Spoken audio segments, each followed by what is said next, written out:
Support for the show comes from Amazon Prime.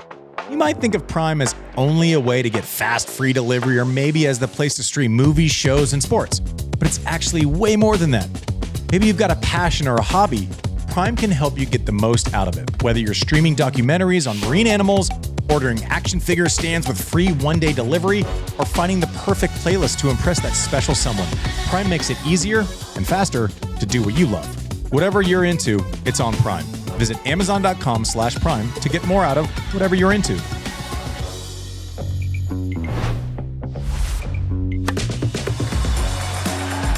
Hey everyone, welcome to Quick Served, presented by Amazon Prime. I'm Andy. JW is in the house. We have been like ships passing in the night with time changes and work schedules, and I was in the Low Country in South Carolina yesterday with Andre Agassi, and you were in Paris with all of the other legends, JW.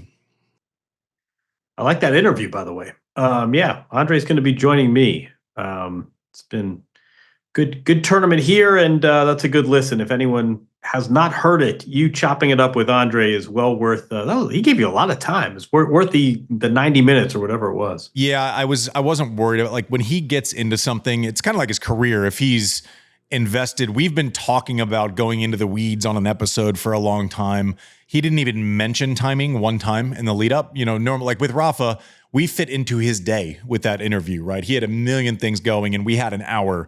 Andre didn't even mention time, and he didn't have much of it that day. So it was great. You know, there's no better analyst to kind of articulate balls and strikes with tennis if you get him to the right spots where he can actually expand on the why. And so if you haven't listened to that, please do. It was amazing for me, like a dream come true. You don't really get to just be selfish about your idol's time for an hour and 40 minutes. For the pleasure of a listening audience. So that was pretty cool. And you know what else is pretty cool, JW? Iga Swiatek in the semifinals of Roland Garros again. Yeah, you like that, didn't you? Suck it, haters.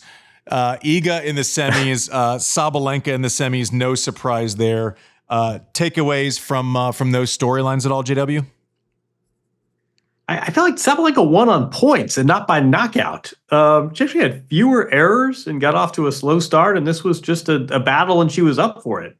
She's been great. She sort of spoke about how Zheng Qinwen got her the last time they played in Rome, and she was maybe a little tired, sort of, chum the water a little bit, that maybe that wasn't her best effort. She was up for this fight, and just a really sort of sound, authoritative comeback win. But it wasn't like she blew her opponent off the court. This was a battle, and she won it. And then Iga, it was just kind of a bad matchup for Svitolina. But we've talked about Iga and the restorative qualities of coming back to Roland Garros, another semifinal, and now we have. That's a great semifinal matchup. And remember, this is the side of the draw where they have an extra day off. The other players that play tomorrow have to go back to back. So this should be a great semifinal.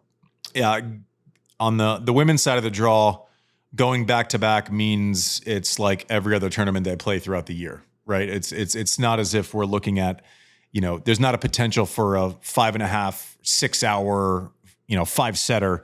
So I'm not too worried about the turnaround time, especially when you're looking at the players in the bottom part of that draw. They know how to play Grand Slam tennis with Maddie and Coco and company. I'm happy this semifinal's happening. This is the matchup that it's the two best players post Barty, post her leaving in the world. They're going to be in the conversation for the best player of their generation, along with Ash Barty, kind of the post Serena of things. And this is a great matchup. And, for the first time ever, maybe on clay with this matchup, of which they've had a bunch of great Madrid finals and played a bunch of other times. Sabalenka, the favorite on clay against Iga for the first time. Is that a crazy thing to say out loud still?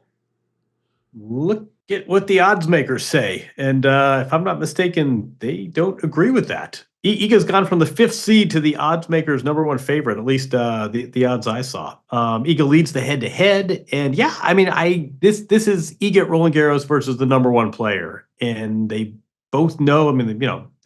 I think the head-to-head, I don't have it in front of me. I believe the head-to-head is 8-4 to Iga, so they've got a lot of matches played. Remember, Sabalenka has not won this event, but this should be a great match, and it's really nice. you can have your favorite player and you can like player X more than player Y.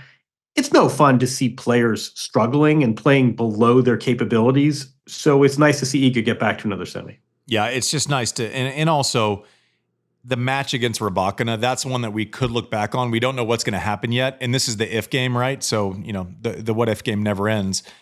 If she somehow wins this tournament, turns her year around, starts that march back towards that number one spot, we're going to look at that and circle it and say, she did not win a lot of those type of matches in the previous 12 months. That could have turned it around. That felt like winning when you weren't supposed to. That was a huge match. I can't wait for Sabalenka and Swiatek. What an absolute blockbuster there. And then on the men's side today, not without some drama, Musetti beats Tiafoe. I want to start with just giving Frances props, right? Like starting this process in Monte Carlo and working his way through, finding great clay court tennis, a surface that doesn't really do much for his game style, right? I think he's a better spot server on a hard court. The backhand, he's never been accused of creating a huge spin profile on that backhand. It's more flat through the court where he can take it early and the court gives him some love, chips the ball really well. None of those things really translate to clay perfectly. I think a quarterfinal result for Frances is a great springboard into the surfaces that he likes a little better. I still think he has a lot of upside on grass that he hasn't realized yet. And obviously we've seen what he can do when he gets to Arthur Ashe Stadium in New York. Musetti, he's getting to the point where, he gets to the semis and I'm going, yeah, that's kind of, I was pretty quick through hit that prediction, putting him in the semis in our draw show. And I think you had him there as well. And I don't think any of it's a surprise. He's just playing great tennis, but we're looking at, the new two, is it Alcaraz and Sinner? Is great tennis good enough? I don't know. I think it's going to take a superhuman effort for him to kind of get through. But props to Lorenzo Musetti. I mean, I don't think he was top 30 when Queen started last year, and now he's already pre-defended his semifinal run at Wimbledon with this result. He can play on grass as well. He figured that out last year. It's weird to think that 2 years ago, he was a guy that was like, oh, he can only win matches on clay. And maybe that was too simplistic of us, but he has really, really improved. 19-3 on the clay this year. That's a lot of match wins. And this was sort of, let's spend a minute on him and then let's go back to the controversy that you mentioned glancingly. Yeah, this was they split the first two sets. It got to 5-5, and then Musetti essentially said, it's me time. And he's also, not that you get extra points for this. This is a beautiful player. God, is his game just fluid and graceful and artistic? The one-hander, the slice. He really knows his way around the surface. The sort of, unfortunately or fortunately, one of the takeouts from this match is, should Frances have won 5 matches here and not 4 by dint of the rule book? I don't know if you saw what happened in the second set when Musetti, the second set that he lost. At some point in the second set, Musetti kicked a ball, sort of, it wasn't malicious or nefarious, but in frustration, he kicked a ball and it struck one of the officials behind one of the line judges behind the baseline. Keep in mind, this is the last major at which there will be real life human line judges.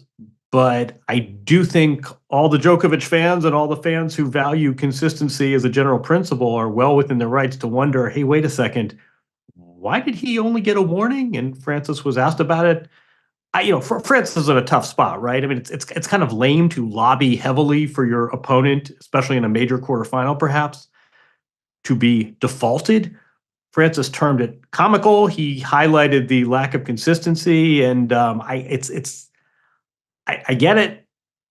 It's problematic if you're going to start defaulting opponents from big matches for soccer kicks, but rules are rules, and if you follow the letter of the law, Frances probably should have won that match. What do you think? Yeah, listen, we can't equate Frances telling the truth to Frances saying he was the better player on the day and deserves to be in the semis on merit. But yeah, on a technicality, Sure, I can see it. I mean, I dare you to find anyone involved in tennis. Like, everyone's going to argue about this, but then we're arguing about an agreement. Do we want consistency with this rule? Do we want it to be, black and white, or do we want the gray area that leads to conversation, which is basically if you do something dumb and it hurts or affects or hits an umpire, you're gone. Like, that's it. And then as players, if you go over the line, it's on you. Like, the responsibility shouldn't lie with the umpire. It should be, oh, I fucked up, right? Like, I messed up. Novak, and obviously slapping a ball and hitting someone in the throat is obviously way more dramatic than kicking a ball, or I've said someone fires a ball into the stands, it can hit someone too. We don't value the fans as much as we value the umpires. Like, the conversation never ends, and it's always kind of a stupid one, right? Like, if you do something and it's out of anger and it hits someone and it's not supposed to, either never default anyone or default everyone. Like, this middle ground is kind of a dumb thing. It's useless. I don't think Frances is being catty by saying, yeah, I lost, but by the letter of the law, I could have easily won, and would I like the extra money, and would I like the chance to play in a Grand Slam semifinal? I don't know who would criticize him for that. That's just, that's equally dumb. Like, oh yeah, by the way, pitcher, someone goes down, someone gets hurt in football, backup QB comes in. Is the other team going to go, oh no, that's the worst. We have a great chance of winning now. Like, that's not the way sports works. You win some, you lose some, situations change. But yeah, like everyone else, I'm going to be a parrot. It should be consistent. Oh, I'm going to disagree with you. Really? I'm going to disagree with you. On that it should be consistent? If I am speeding into school zone, it's one thing. If I'm going the exact same speed and it's 1 a.m, if I have a called third strike in a baseball game and the score is 9-1, if I'm I think that officials in sports, and I would say authorities in general, this is the Michael Lewis point.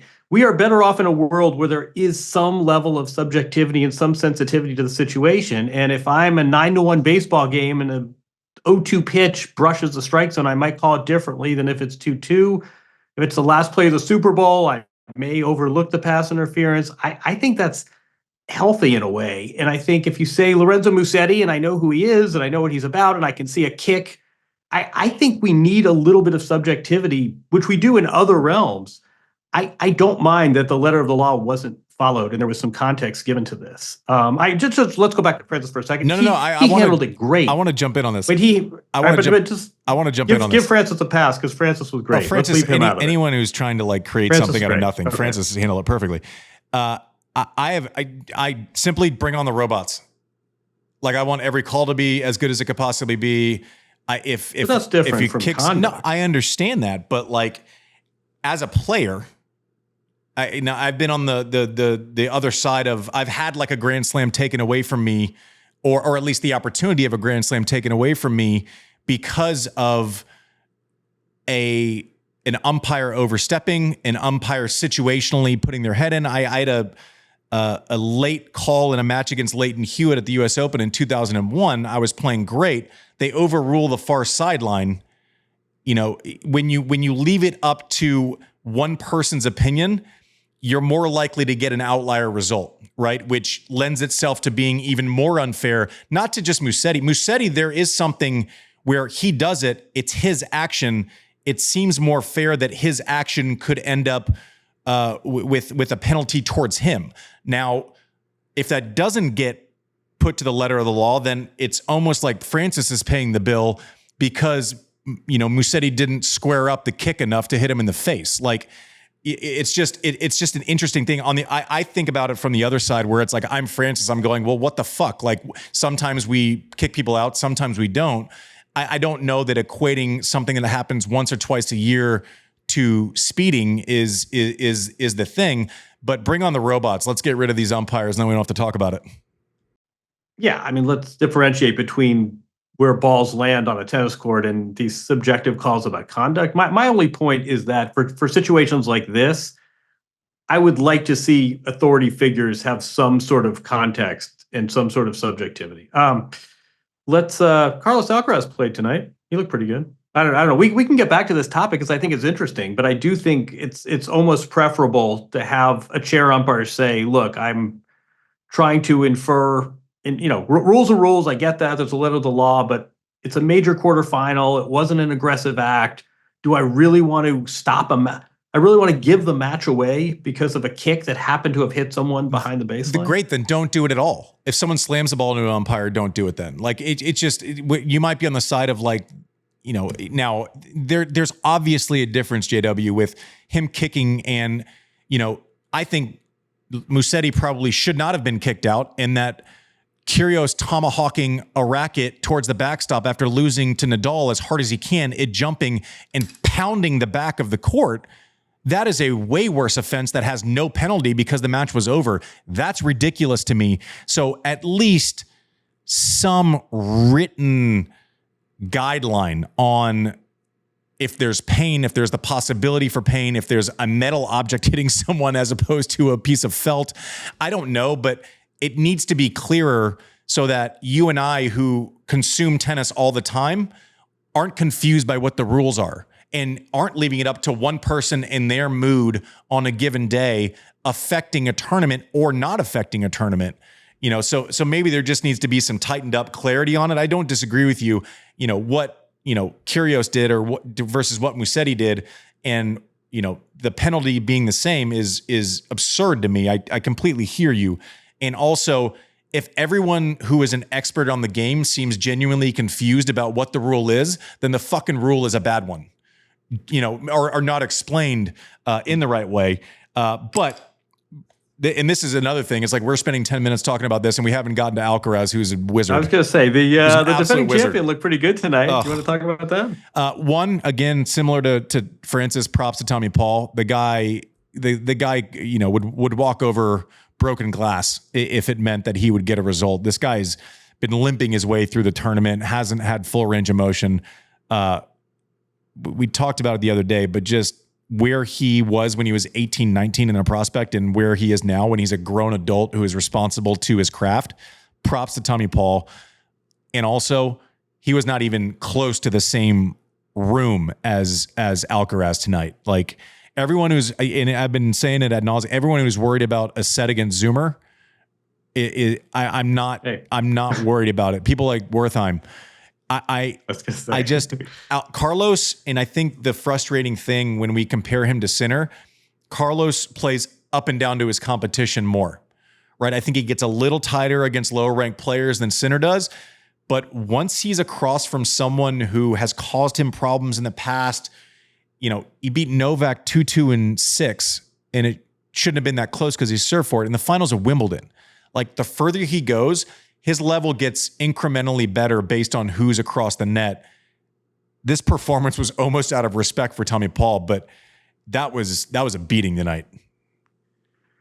0-1-4. And we also, what did we say too? Well, it's a night match. That might help Tommy Paul. Tommy Paul's got an extra day to recover from this ab injury. When he and Sinner play back to back, it's sort of Sinner last night. I don't have it in front of me. I think it was 1-3-4 against Rublev, and you're like, how in the world can anyone beat this guy? And then Carlos is like, you know what? Hold my cerveza.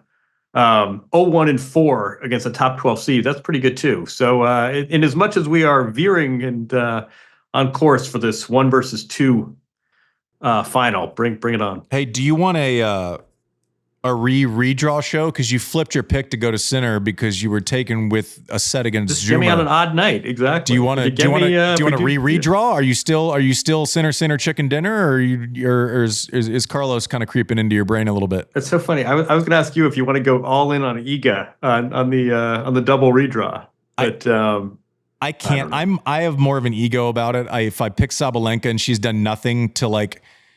I don't think any less of her than I did at the beginning of the tournament. I'm going to stick to it, but that's probably more just stubbornness and not, thinking with clarity. But are you sticking right now? I just want a good match. Who knew Dimitri Zoomer was going to factor so prominently? We're not here for our opinions. We're just here to enjoy the tennis, right, JW? Exactly. I just want a good match. Seriously, if you talk to me tomorrow, I'll switch back to Sinner.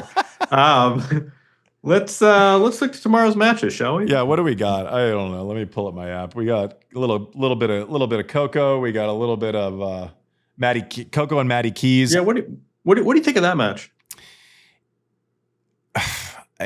Like Maddie Keys has the game to bother Coco. It's just the consistency. Maddie Keys is going to go up and down. Coco is going to kind of be there every point. It's just a matter of if Maddie Keys serves well, because I don't think she's going to be able to defend the second serve at the clip that she can against other players, because she doesn't really hit that kick. She has a great kick, but it goes into Coco's strength. Like her best serve goes into Coco's best shot on that backhand side. And I think Coco, it's going to be, can she switch directions off that backhand side to keep Maddie away from being set for one or two shots in a row? And how much Maddie's going to be able to just swing that forehand to Coco's forehand. I just based on consistency, I think I'm going Coco, and based on the buildup and the clay of things, I'll go Coco. But I don't think it shocks anyone if Maddie catches lightning in a bottle and goes out and wins that match. Her 12th straight match in a major. No, it's really, it's funny because at some level it should be obvious, right? These are two generations of American players and they're both major champions on hard courts. There are a lot of sort of overlap here. I don't know if we talk about this matchup. It's really an intriguing matchup though, isn't it? And I like what you said about, I was courtside for Keys, who'd she beat? When Keys beat Kennan and staved off that match point. That kick serve, Madison Keys really underplays her clay aptitude. And that includes the kick serve she hits. I think this could be a really intriguing match. And then, for the other match, Mira Andreeva won her doubles match today. You're 18 years old, and you've got 3 matches to go to win that first major. How are you spending your off day? You are playing a nice match of doubles. It gets you a rematch from the Olympic gold medal match against the Italians. Andreeva playing with Diana Schneider, and now she gets 300. What is the number? I think it's 361, 363. She gets a player ranked about 250 plus spots below her in the French wildcard, Lois Boisson, fresh off beating Jessie Pegula. So Mira Andreeva, things are looking good for her. Yeah, it's you know what, JW, you're going through that, and you're 18 on an off day, and is it bad that my mind went to like money compounds over time? And she's just like an ATM machine out there on off days, creating cash with doubles victories. Not that we're gonna have to worry about her net worth in time. I like Andreeva in this one. Boisson has been an unbelievable story. Tore ACL a week before last year's Roland Garros, was set for a wild card, couldn't play in her home Grand Slam. French Federation doing the right thing, giving her another one, even at 361, which normally isn't in kind of the periphery of contention for a wild card. But what a story this has been. I do think Andreeva has too much variety, where Boisson was mixing paces up and going hard on one and creating the spin profile. By the way, creates the most RPMs so far this tournament on her forehand side, Boisson, which is pretty crazy if you think about who else is in the tournament, Iga. But Andreeva, Boisson was getting away with like the little chips and then the mixing up paces. That fits right into what Andreeva does well. She might be the best on earth at that type of stuff right now, which is crazy to say about someone who, is 18 years old. I like Andreeva kind of going away in this one. Bublik, is this the like no one had talk about he is the bracket buster, I think. But what do you think about him? And it's like, I think they're great, and also they're playing sinners, so they're not going to win. Like that's kind of where my head's at with him right now. Is that too simple? He did beat. I just looking this up. He did beat Sinner the last time they played, not on clay, of course, and that was pre-major winning Jannik Sinner. No, if I told you that Bublik would come back from love 2 sets to Alex de Minaur, you'd say, come on. And then if I said, oh, he's going to lose the first set to Draper and then come back and play spectacular, breathtaking, fearless tennis and win that match, you'd say now you're talking crazy. Now he gets Sinner. I don't know. I think we were talking about this yesterday. Sort of these players who are high variance, they are the most likely players to have these kooky results, almost by definition. But Sinner on clay is for a guy who's played a lot of tennis. You got to think whatever the cliche is. What did Cinderella turn into, or the stagecoach turn into a pumpkin or something? You got to think the gig has got to be up here pretty soon for Bublik. But what a tournament! I can't figure this guy out. I don't know how well you've sort of I don't know if you've spoken to him or if you've interacted with him. It's a strange. I mean, on the one hand, he collapses on the clay and say this is the single best day of my life, and then he also says, "Yeah, tennis is just something I do, and doesn't dominate my existence." I can't figure this guy out, but he gives a great interview. He's been very entertaining here. He got every shot, and he's an athlete. He's in better shape than I thought he was.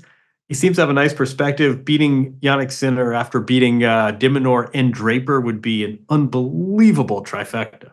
Yeah, this is the type of player that I still think Sinner rolls. But like Sinner would rather have someone where he's hitting a bunch of shots, even if the player is consistently better than Bublik. Bublik's gonna go big on first. He's gonna be hitting second serves at 120 sometimes. He's gonna be hitting random drop shots off of Sinner's second serve. He's gonna be coming in. This is one where he's either gonna confuse and conquer for a little bit, or he's just gonna be confused with what to do next because his stock, rally shot, staying in rally, he doesn't want any rally to go longer than 3 shots. Unless it's like a 30-all point or a deuce point where, nerves can play into it a little bit. But his biggest weapon is going to be unpredictability, which will be fun to watch one way or the other. It either is going to lend itself to like Sinner being a little, off because he doesn't know what's coming, or it's going to be 2-2-2 because Bublik has to push that risk so far that it just ends up ugly. But what a tournament for Bublik. He's a personality. He's like a walking contradiction interview to interview. You can't really, put your, but that's kind of why you want to listen also, is because you don't know what the stock answer is going to be. And listen, we like characters, right? We like characters in our sport. It's individual. You don't play for a team. So I think it's a great story. I completely overlooked him against Draper. I did not think that was going to go that way at all, but the confuse and conquer method works for another day. I think it ends against Sinner. Zverev and Novak.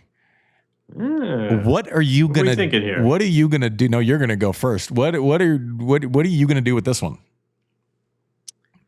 Zverev's beaten him 5 times, 8-5 head to head. So he's gotten on the board a few times. Yeah. And on the one hand, you say, wait, this is a crazy conversation. This is the number, this is the number 3 player in the world. He came within a set of winning this last year. He's a decade younger. What are we even doing here? And then we realize, oh, yes, we're talking about Novak Djokovic. One thing as Djokovic that cracks me up, look at his draw for the first 4 rounds. And, he's playing qualifiers in the 3rd round. It's Cameron Norrie, nice player, but outside the top 80 right now. So the first week is great. And now he's got to theoretically beat 3-2-1 if he wants to win this event. But man, Novak's looking a lot like Novak, and I do think there is, I think he can handle the Zverev pace. The crowd's going to be for Novak. There's a personal relationship which always changes the dynamics of a match. I think Novak, he does not a lot of wear and tear this event. I'm like you. I'm out of the Novak prediction game. And yet, I think Novak might win. Okay. I'm going to go Novak. We talked about it. I can't I have like Cerundolo trauma right now from this section of the draw. Like, I just want to get away from this section of the draw because it was such a dumpster fire, and that might be offensive to dumpster fires. I'm going to go Novak, but it is interesting. Like, if you rewind 10 days before Geneva or maybe it's 14 days, it's like, you have no clue where he's at.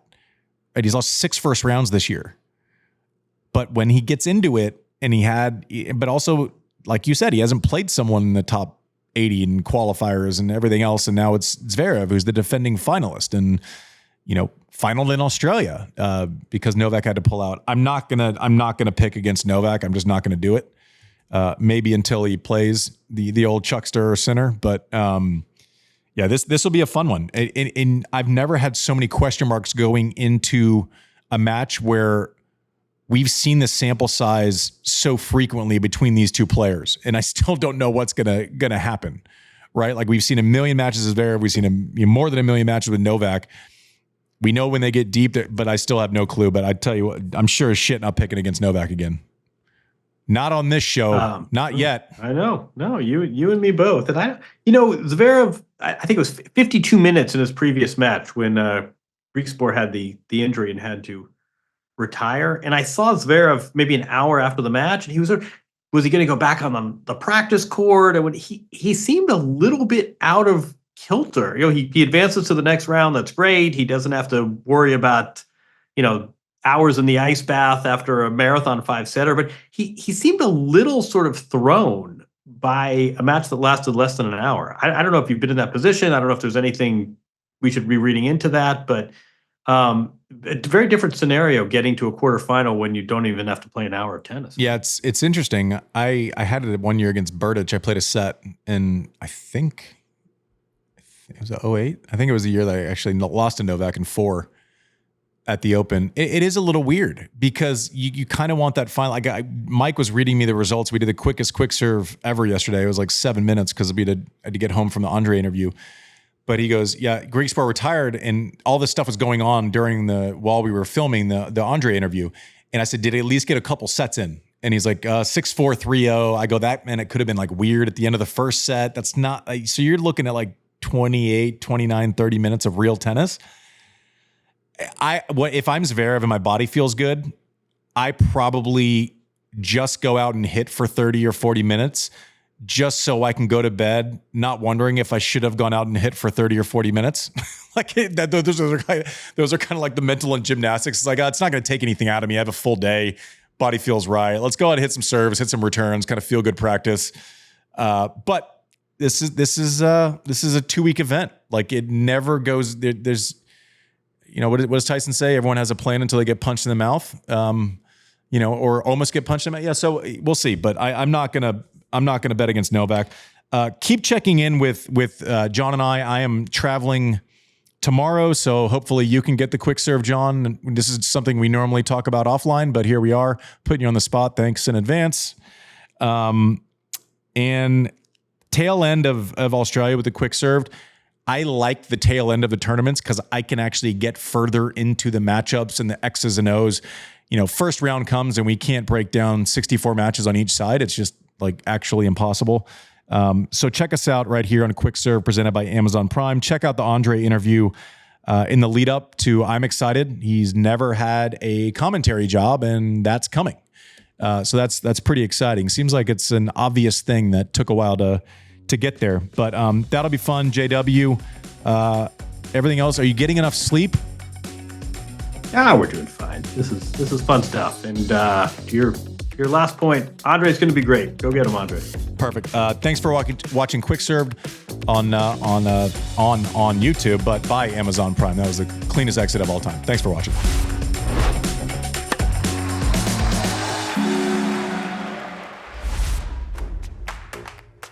Support for the show comes from Amazon Prime. Prime is more than just fast, free delivery. It's your go-to for streaming music, movies, and sports. Plus, it's also a great way to connect with the things you love. Into skiing? Stream ski films on Prime Video even when the slopes are bare. Love fishing?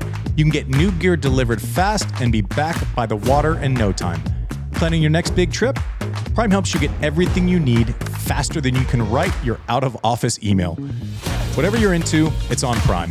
Visit Amazon.com/Prime to get more out of whatever you're into.